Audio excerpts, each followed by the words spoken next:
Здраво, вие слушате Радио Канал 103, ова е емисијата TV103 со своето 117-то издание, односно специализирана радио емисија за актуелни и квалитетни ТВ серии.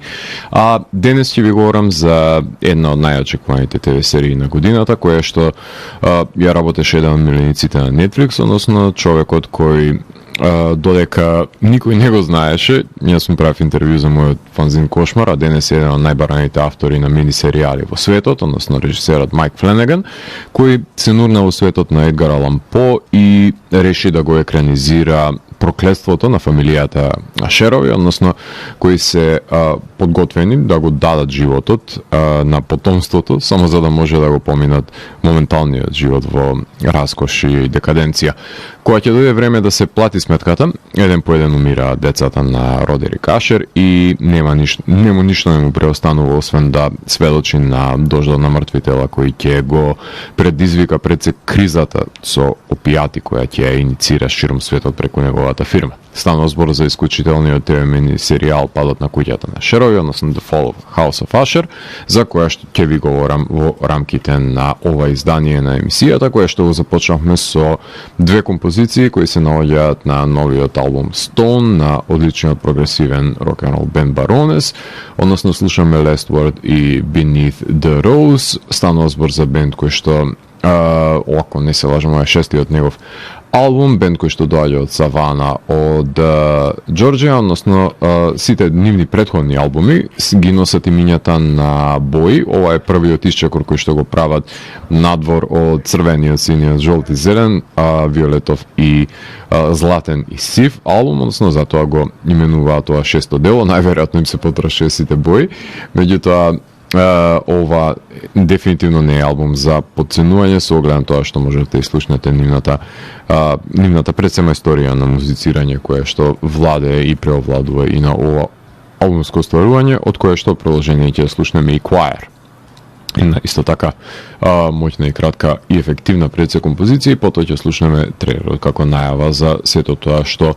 следува во рамките на емисијата. А доколку сакате да знаете што вреди повеќе, богатството или потомството, тогаш вие сте на вистинската фреквенција која понира од сферата помеѓу појавното и имагинарното, кај што се крие еден притаен меѓусвет дајќи можности за одгатнување на енигмите на постоењето. Јас сум Златко Ѓелеска, а вие останете вклучени. Започнува програмата на ТВ 103. Вие слушате Радио Канал 103, ова е 117-тото издание на ТВ 103, кое што е посветено на ТВ серијата The Fall of the House of Usher, што представува американски мини серијал кој што е инспириран од досно романтичарските творби на Едгар Алан По, односно серијата ја создава Майк Фленеган, кој година за година ги создаде The Haunting of Hill House, The Haunting of Bly Manor, Midnight Mass и The Midnight Club. Меѓутоа тој исто така е и режисер на одличните филмови Absentia, Oculus, Hush, Before I Wake, Ouija, Origin of Evil, Gerald's Game, Dr. Sleep и моментално работи на адаптирање на краткиот расказ The Life of Chuck, односно тоа е вториот расказ од збирката If It Bleeds, која ја имаме и во наш превод за Некое чудо. Netflix е најголемата стриминг компанија во светот со 238 милиони претплатници, за која што во рамките на претходните 4 сезони ви говорев дека на оваа емисија има квантитет во рамките на овој стриминг сервис, меѓутоа со сумнителен квалитет и од време на време знаат да понудат одличен продукт, како што се пред се сериите на Фленеган. Минатиот месец ги објавија новите Miss Education, потоа Castlevania Nocturne, арапската Heartbroken, корејската Song of the Bandits, полската Infamy, се извинувам, документарните Spy Ops, Who Killed Jill Dando, Wrestlers, Encounters, а во најава овој месец е Кримиќот Bodies, потоа Everything Now, Neon, Good Night World, Pluto, Duna, полската Absolute Beginners, шпанската Pact of Silence, документарните Get Gotti, Life on Our Planet и нареден месец има документарен серијал за Роби Вилијамс и еден за култисти. Освен Bodies, не очекувам дека нешто друго е погледнало од оваа понуда, која што се разводни квалитативно, а јас почнав да ги игнорирам неанглиските серии кои што се наоѓаат тука, кои според мене се драстично понеквалитетни од тие кои што се работени во рамките на англискиот говорен јазик, но на секој рамниште се под нивоа и знам дека само купуваат содржина која што ќе биде распространета на секаде, меѓутоа не може квалитетот да страда на сметка на потребниот квантитет. Серијата број 8 едночасовни епизоди, ја имаше својата премиера на 12 октомври и морам и тука да ги пофалам Netflix за пред се промовирање на цела сезона одеднаш, затоа што ми ја даваат можноста јас да си го организирам моето слободно време и да ја изгледам серијата како што би ми одговарала, без да ме хендикепираат со чекање недела за нови епизоди. Во случајот на оваа серија ја гледав во 2 залаци со по 4 часа, односно ја преполовив, а љубителите на по мислам дека заслужуваат да ја избинџаат во еден здив. Со тоа што мислам дека сепак функционален и најбезболен начин е да се гледаат во рок од 2 дена овие ТВ серии со по 4 сати, што мислам дека е една многу здрава доза да се помине во ноќта со Едгар Алан. Во серијата станува збор за еден тајкун, односно Родерик Ашер, кој што е олигарх кој раководи со корумпирана фармацевтска компанија Fortunato Pharmaceuticals, кој што ќе посведочи пред се умирањето на неговото поколение, што ќе се одвива ден по ден пред неговите очи, поради тоа што и самиот има направено еден нечестив договор кој треба да биде наплатен, воден пред се од неговата алчност, односно лакомост по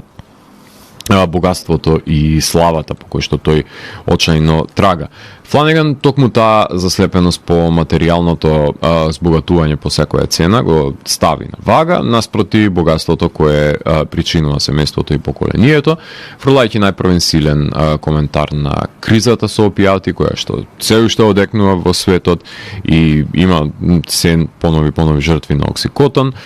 невозможноста за вештачката интелигенција да го имитира човечкиот живот и пред се потрагата по тајните на вечното постоење. Налик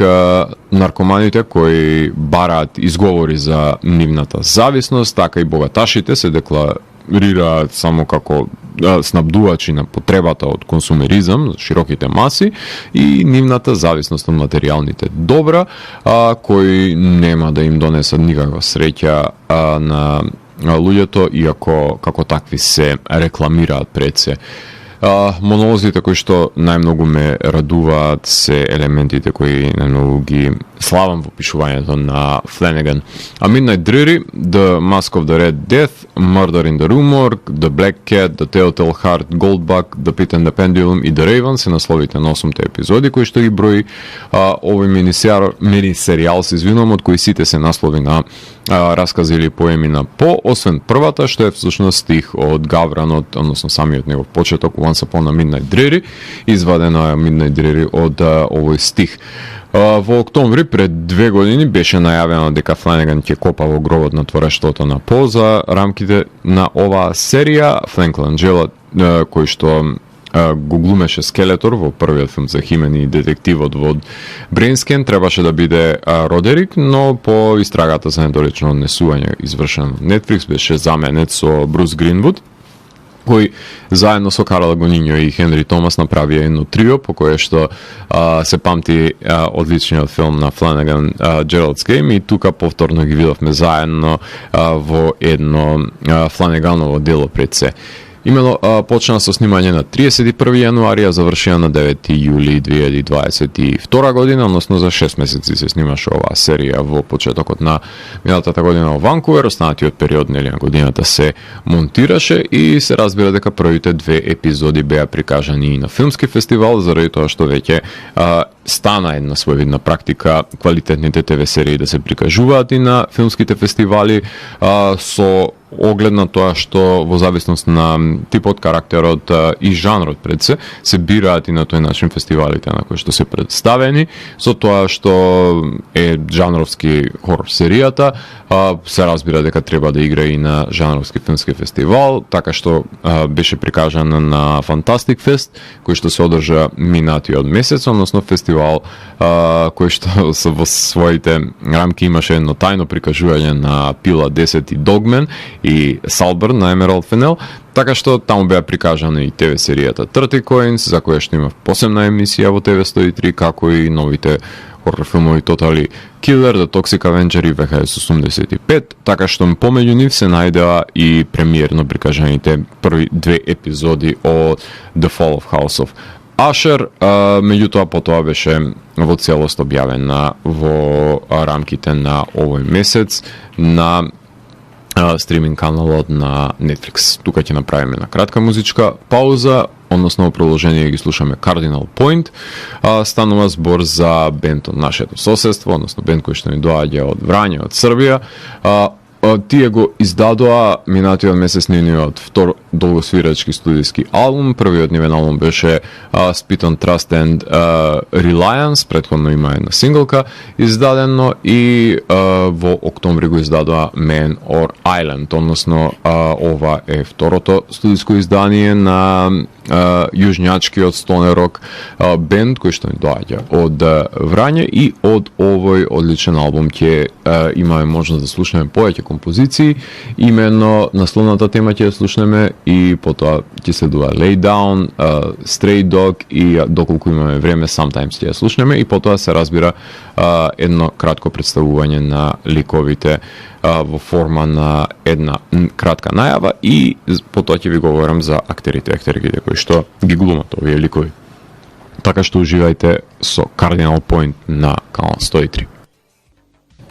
Вие слушате радио канал 103, ова е 117-тото издание на емисијата TV 103, која што е посветена на TV серијата The Fall of the House of Usher. Во овој сегмент на емисијата сакам да продискутирам за улогите, односно за актерите и актерките кои што ги глумат, односно оваа серија е предводена од Карла Гугиньо, која што ја глуми Верна. Таа е еден мистериозен странец од минатото на близнаците Ашер, која ги плени наследниците назад пред се и нивното семејство, едно надприродно битие кое невозможно е да се уништи, од тоа што можеме да заклучиме, кое се преобразува и во гавран, во двојници на лековите, едно лицетворение на злото со кое се склучува договорот кој што го прават братот и сестрата за да ги доживеат сите земни благодети на сметка на нивното поколение, кое што се разбира е наплатен со смрт. Соодветно избрана актерка, односно предводничката на Gerald's Game, да биде демонката која што ја пред се го покосува семејството, односно незиното име, односно името на ликот Верна е всушност анаграм на Рейвен, на едно преместување на буквите како повеќе ви сакале, така што е одличен елемент кој што го носи надприродното и фантастичното во рамките на оваа серија, и мистеријата и тоа како ја задржува за таа каква функција всушност има ова дама на подземјето која што доаѓа да склучи неколку договори со неколку ликови од земјата. Брус Гринвуд и Зек Гилфорд всушност го глумат ликот на Родерик Ашер, еден во младоста, друг во возрастните години, односно тоа е братот близнак на Медлин и корумпираниот извршен директор на Fortunato Pharmaceuticals, кој има прилично многу скерети во минатото, како што е созидувањето на предпоставениот кој му е украл идејата всушност за пласирањето и лансирањето на опијатот, кој не гледа проблем да го поседува раскошот, за да на сметка на тоа да почине секој член од неговата ложа. Грем Верчер го глуми како тинеџер Родерик Ашер, а Линколн Русо како дете. Всушност тој е болен од наследната деменција од неговата мајка, која е всушност убиена од незиниот сопруг кој што не ја почитувал и ја обезвреднувал, кој цел живот го правил тоа и која во даден момент се подигнува од гробот налик Меделин, односно неговата сестра, која што исто така ќе се обиде да ја стави под земја. Така што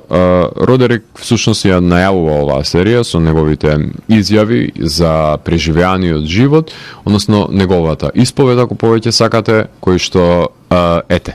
се кае или не се кае, останува на вас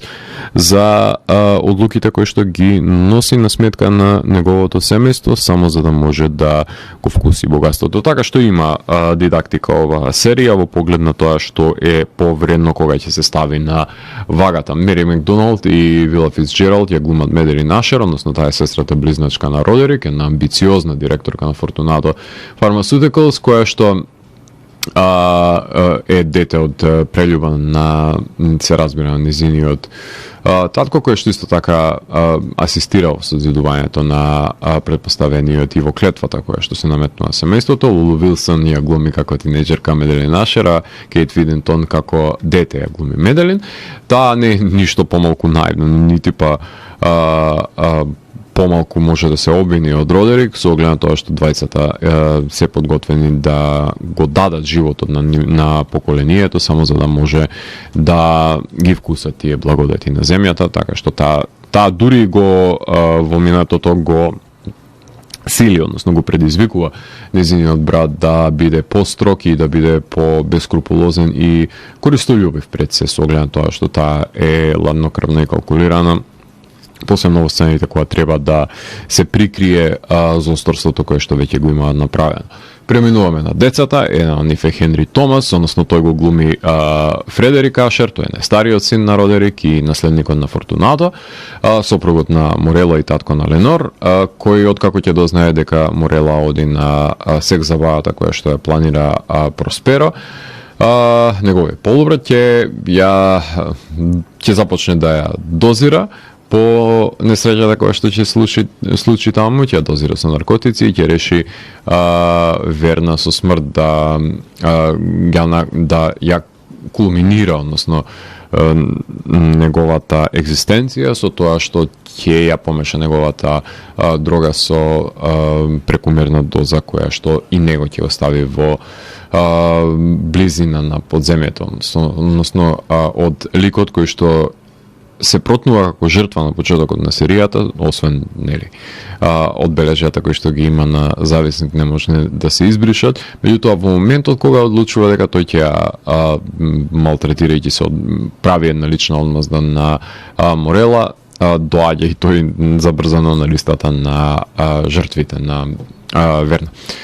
Кейт Сигал, сопругата на Майк Фленеган од реалниот живот, ја глуми Камил Леспанаја, односно таа е една од вонбрачните деца на Родерик и пред се еден остар шеф за односи со јавност на Fortunato, чија што работа е да биде спинстер во медиуми, да шири лажни вести за спасот на незините фирми.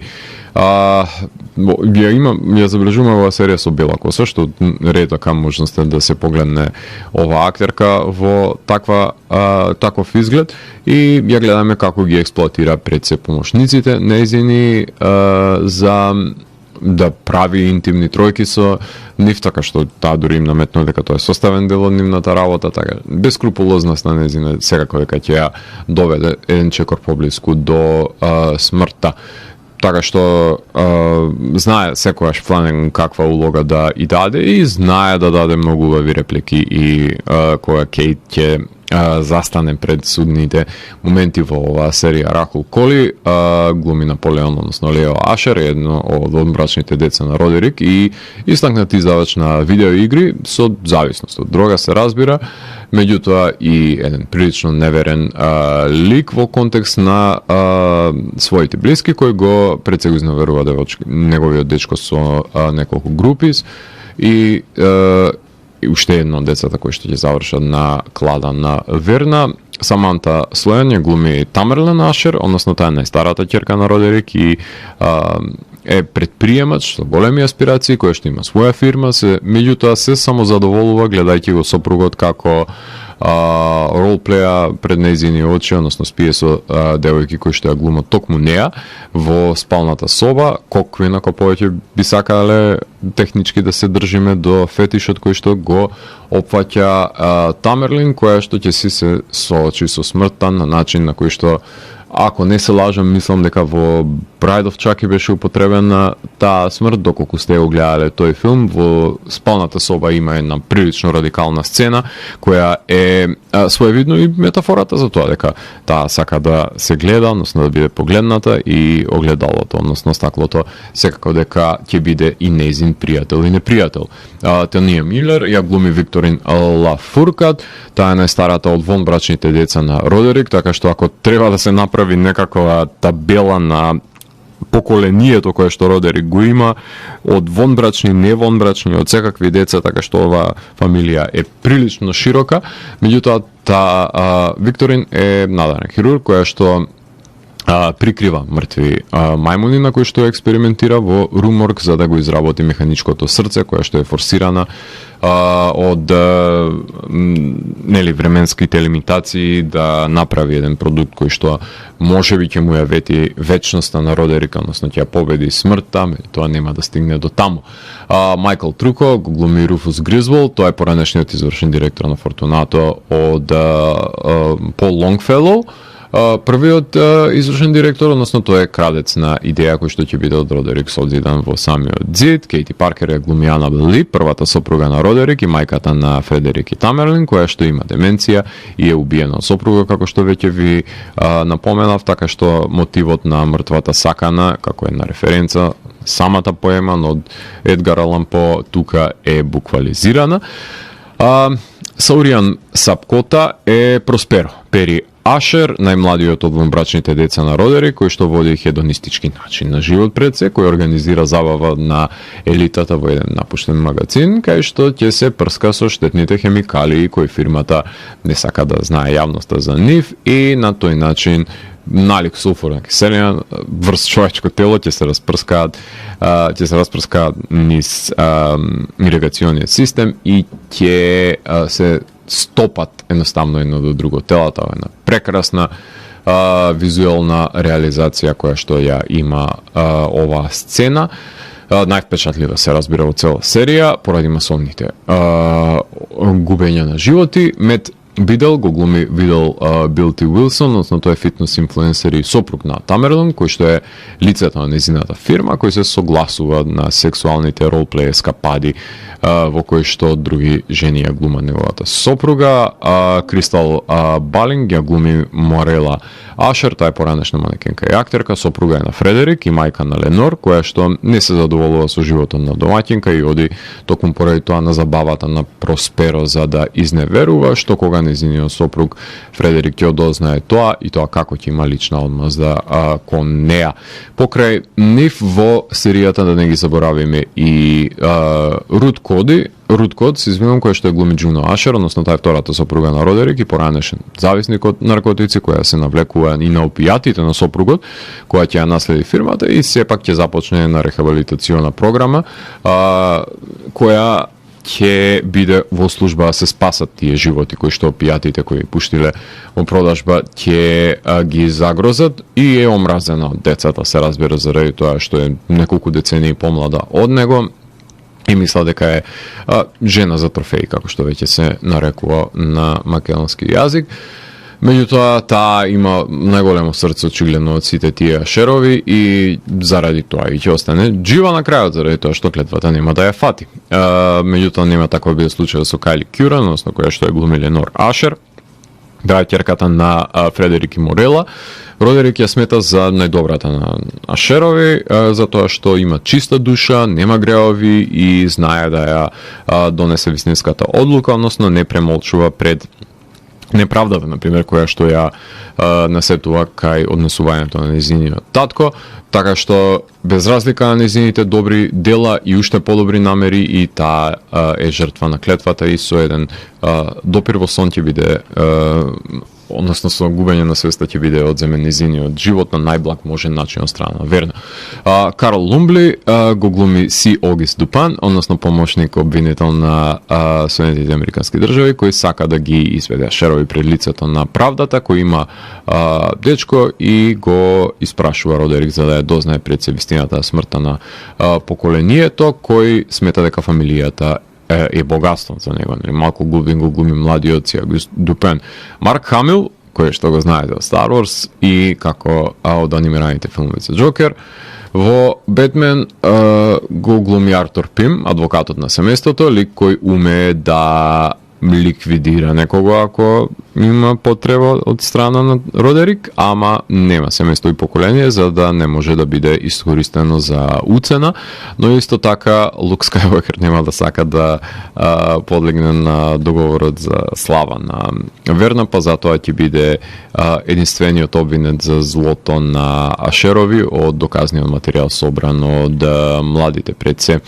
Анамет Гиш ја глуми Елайза Ашер, таа е религиозната мајка на Родерик и Медлин, која работеше како секретарка на Лонгфело, која има деца со него и е убиена од страна на самиот Лонгфело. Роберт Лонгстрит го глуми Вилиам Лонгфело, поранешниот извршен директор на Фортунато, незаконскиот татко на близнаците, кој што ќе убие својата сопруга Елайза. Пола Нунес ја глуми доктора Александра Алруис, таа е девојка и колешка на Викторин во самата фирма која што работи и експериментира. Алекс Есо е која не може да ја нема во дело на Фланеган, која обожувам да ја гледам во филмовите и сериите, иако ја имаше само во оваа серија како сведок од судењето против фирмата, доволно беше да ми го разубави гледањето. И Елайза е мајката на По. Ленора и Анабел Ли се ликови, односно кои што се базираат на неговите поеми. Уилиам Лонгфело е поет кој што го обвинува По за плагиаторство, потоа Џон Нил, судијата е критичар кој го промовирал По, и Руфус Грисволд е всушност колега кој го градил имота на По и сметал дека е зависник од опијати по неговата смрт. Лио Доун е опијатот кој што го измислил Мецер, односно Мецер е изваден од Мецен Герстен како расказот кој што е всушност за зависност. Така што ова во кратки црти се плејадата на ликови со кои ќе се соочите во рамките на серијата, и тука ќе направиме една кратка музичка пауза, имено во продолжение на емисијата ги слушаме Smoke Master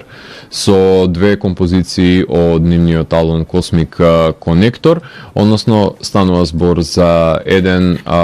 пред се психоделичен нео-краудрок стонерок бенд кој што си експериментираат со нивниот звук, доаѓаат од Колонија од Германија, и од нивниот албум кој е неодамна издаден, ќе слушнеме насловната тема Cosmic Connector и Animal. Animal е една брза и разиграна творба, меѓутоа Cosmic Connector е едно 10-минутно патешествие низ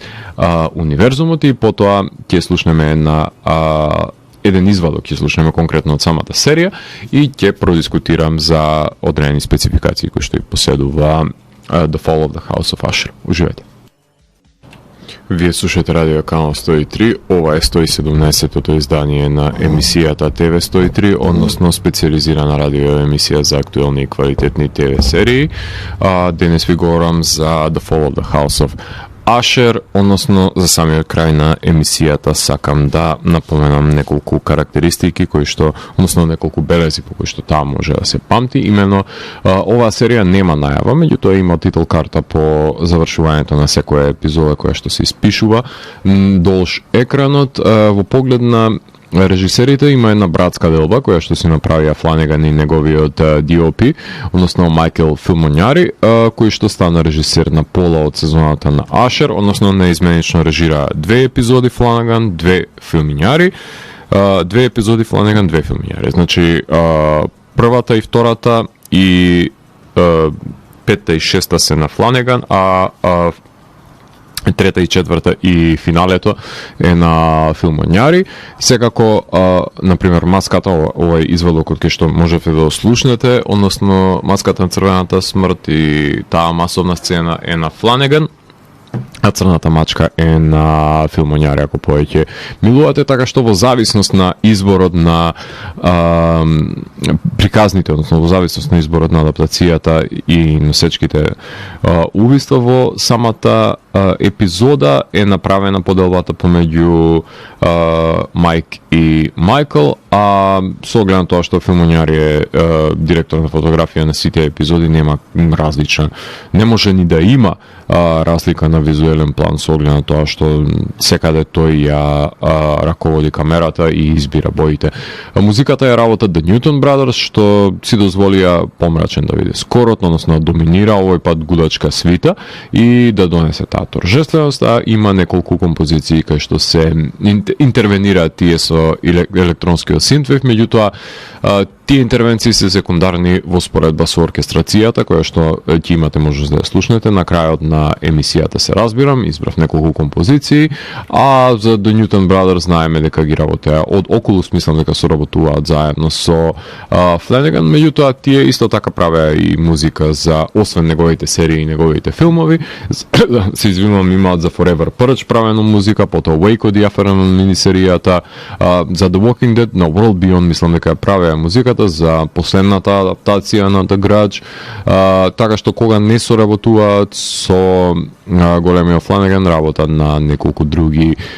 проекти кои им се на располагање, нели со оглед на тоа што сега веќе се отворени вратите на Холивуд и за нив, така што ќе слушаме на крајот на емисијата неколку творби кои што се најзнаменити за и најпрепознатливи од нивниот скор, меѓутоа за музичкиот избор има причина зашто Another Brick in the Wall е избрана да биде како еден лајт мотив на созиданиот зид во серијата од страна на Pink Floyd. Сум ги слушал Флойд цел мој живот, посебно многу во детството, кога сум ги читал и всушност расказите на Едгар Алан, меѓутоа никогаш не сум ги врзал овие два света, очигледно во главата на Фланеган тие биле едно исто и е прекрасна оваа јукстапозиција која што тој ја прави,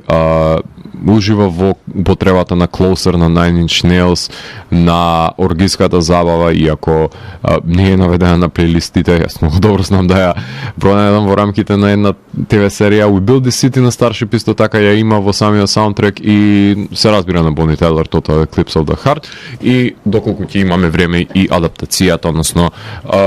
препевот, ако повеќе милувате на Wicked Games, ќе слушнеме, која што исто така можевте да ја начуете, односно да беше начната и во самиот извадок, како позадински интервенции кои што беа направени на музички план. Поглед на сценографијата имаме отмени домови, вили, канцеларии за состаноци, гламурозни вечери имаме, односно простории за масовни сцени има во вилите, наспроти скромниот дом на почетокот на кариерата на Родерик, кој што ги гледаме во таа кујна каде што сите се збираат како еден контрапункт на тоа што некогаш било и тоа што денес е, односно последните денови на животот ги поминува како еден осамен старец, чие што фамилија завршува под земјата. Поглед на фотографијата е снимена е оваа серија со една камера, како што напомена, филмињари ги работи сите епизоди, секој дом си има своја колор палета во поглед на изборот на светлото, дали е интензивна жолта кај мачката, например, или па белилото кај Кейт, ама нема драстично воодушевувачки ботл епизоди, тоа ми е најголемата забелешка, како што такви беа, например, епизодата Hill House со погребалната сцена, потоа во Bly Manor, како што беше period piece епизодата, одлично кадрира филмоњари, посебно кога има духови во позадината кои што така ноншалантно си се шетаат во некоја сцена, меѓутоа не си задава поголеми предизвици како што првите две серии го направи тоа. Поглед на монтажата, Майк монтира половина од епизодите, ама 7, ако не се лажам, ги работи монтажерот на Николас Кейдж, односно последните негови филмови, односно монтажерот на Косматос и на Ричард Стенли, Бредви Бакман, така што од толку многу ликови успеваат двајцата да стават смрт на поеден од потомците во засебни епизоди, ама и да влечат паралелни действија и конци во минатото и днината помеѓу ликовите, што исто така е за пофалба да се направи една кохезивна структура како што тие возможиле да направат, за да нема дополнителна забуна кого гледаме и во каква итерација на овие флешбеци ги запознаваме ликовите, што не е баш толку лесно да се направи кога има нафрлено на десетина, кога бомбардирани сте всушност од десетина ликови што првата епизода, што знае да биде преувеличување само по себе и може би не треба поголемо дозирање за да бидете изложени на сите браќа и сестри и полубраќа и полусестри и четврт браќа и четврт сестри во оваа ТВ серија, меѓутоа штом ќе се запознаете на прва топка со овие архетипи од ликови и нивните баханали, мислам дека многу полесно ќе биде гледањето, меѓутоа мора да се направи тој напор да се добие една визуелна представа кој каде, со кого, со што, на кому му е роднинска врска и на крајот на денот ништо од тоа не е важно затоа што сите ќе завршат под земја. Во поглед на костимографијата и шминката, ова е модерно доба, што беше пријатно изненадување за мен заради тоа што секогаш Едгар Алан По се работи барем во сите адаптации работен како периодичен филм, доколку тоа се Кормановите дела, меѓутоа ова е модерна доба која се разликува, нели, младешките, ајде да ги наречеме костими, кога е Родерик, на пример, вработен и му се раѓа неговото дете, така што од тој Родерик до кој што запознаваме на крајот има и една разлика во самата костимографија. Погледна над природното има колку ви душа сака во оваа серија, најчесто преку демонката Верна, која менува облик, најчесто е тоа анималистички, нели, по контекст на самата црна мачка или гавран, и не може, нели, да биде уништена, исчезнува во црн прав во една ситуација, има привиденија во контекст на деменцијата од мртвите деца кои што се појавуваат и секако има една прекрасна сцена со мртовци кои врнат, кои пајат небото како врнење на дожд. Поглед на хумор и еротика, скоро и да нема хумор, еротика можеше да си допушти Фланеган повеќе, конкретно со Кейт и близнаците, меѓутоа, или пак како што требаше да има, нели, во самата оргија, меѓутоа тоа што е тука. Во поглед на ефектите, секако дека референцата на култната сцена од Bride of Chucky ја имаме со самиот кревет, имаме нападите на црната мачка, хипнотизирачките секвенции во поглед на употребата на наркотиците, имаме стопените тела на самата забава, така што има по една смрт, се разбира, некои се поквалитетни, некои се попечатливи, некои се комплетно заборавливи. Во поглед на флешбек има употреба, како што ви напоменав, додека Родерик е млад со неговата сестра, секако дека има халуцинација во контекст на гледањето на мртвите тела кои што му се појавуваат на околу него, додека му се начнува Верна, му е начнува смртта која е неизбежна и за него. Во поглед на жанрот, нели, ова е модерна готска серија, така што имаме на хорор мелодрама ако повеќе сакате. Поглед на стилизираниот јазик е англиски, поглед на недостатоците, нема некој режисерски исчекор или па предизвик на кој што и Фланеган и филминјери подлегнуваат, како што, нели, знаеле да бидат тие ботол епизоди, како што веќе ги напоменав, со долгиот кадар. Во првата сезона, за жал, технички не се издвојуваат со ништо драстично што веќе не сме го виделе од нив, иако има многу убав избор на дела за реферирање од По и одлична глума на кастингот кој што го има направено. Поглед на континуитетот на епизодите, задржан е и без разлика на време трајањето, имат десетина приказни кои мора да се разработат и да се вплеткаат во овие 8 епизоди од по 1 сат. Поглед градењето на ликови, поради плејадата на ликови, секој си го бара своето внимание од родителот и си добива свое овековечување на прераната смрт која што му е препишана. Поглед на аналогија и референци, колку ви душа сака, има референци на творештвото на Едгар Алан По. Ќе треба уште една емисија за сите да ги напоменам, освен насловите, нели, на расказите за падот на насловот од пред се издвоениот расказ кој што се е препознатлив за самата серија, The Fall of the House of Usher. Од него е земено само постоењето на домот, падот конкретно на домот и постоењето на братот и сестрата, со зиданиот лик го има од Касков, Амонтијадо, потоа маската на црвената смрт имаме за забавата, убиствата кои што се случуваат од мајмунот во Руморк, црната мачка која е закопана во зидот, срцето кое што е закопано во Telltale Heart во зидот. Тоа е таа репетиција на Едгар Алан По, тоа The Goldbug имаме како референца од неговото творба двојничка е употребена за визави расказот Вилијам Вилсон, поемите за Гавранот, за Ана, за Лигеја, за Анабел Ли, за Артур Гордон Пим го имаме и неговите авантури за сведочењето на канибализмот на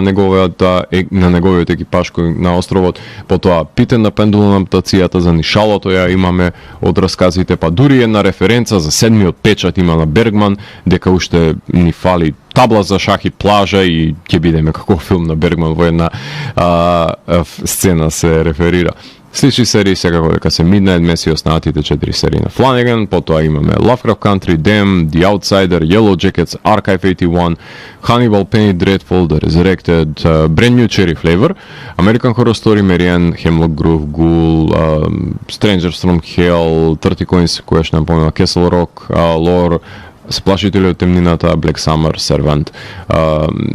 Two Sentence Horror, Black Lake. Колку ви душа сака имате хорор серии, која се поквалитетни, стравични и драматични, атмосферата загарантирана е гледливоста и постигната е убедливоста. Епилогот во ова сезона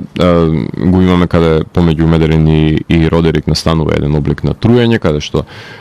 Родерик ја труе неговата сестра и таа посегнува страната на гробот по него и предизвикува тоа пад на куќата, погребувајќи ги и двајцата и пред се нивното зло, оставајќи го дупен на нивните гробишта, кај што нели тој им посочува дека е побогат сега затоа што има фамилија, отколку надгробните плочи на Ашерови кои што може да ги погледнеме. 9 од 10 има ова, како и останатите серии на Фланеган. Продолжение не смее да има оваа серија, најчесто немаат мини серијалите на Фланеган и така и треба да остане, односно пад на куќата на Ашерови, сите умреа, чао, пријатно. Така и треба да биде, нема потреба од дополнително пролонгирање, све е кажано што треба да биде напоменато од страна на Фланеган во рамките на ова серија. А ова епизода, како и сите други епизоди на емисијата TV103 може и пронајдете на YouTube каналот или па на Mixcloud каналот кој што гласат на моје име Златко Ѓелевски. А за крајот на емисијата, како што веќе напоменав, слушаме неколку композиции од браќата Ньютон кои што се од самиот скор на ТВ серијата The Fall of the House of Usher. Вие го слушате 117-тото издание на емисијата TV103 со Златко Ѓелевски, кај што детално ја анализирав првата сезона од серијата The Fall of the House of Usher. TV103 е уникатен сигнал кој се појавува секој четврток на оваа фреквенција и во рок од 2 часа ви нуди длабок поглед во значењето на актуелните ТВ серии. Слушајте ги Newton Brothers и уживајте во програмата на канал 103.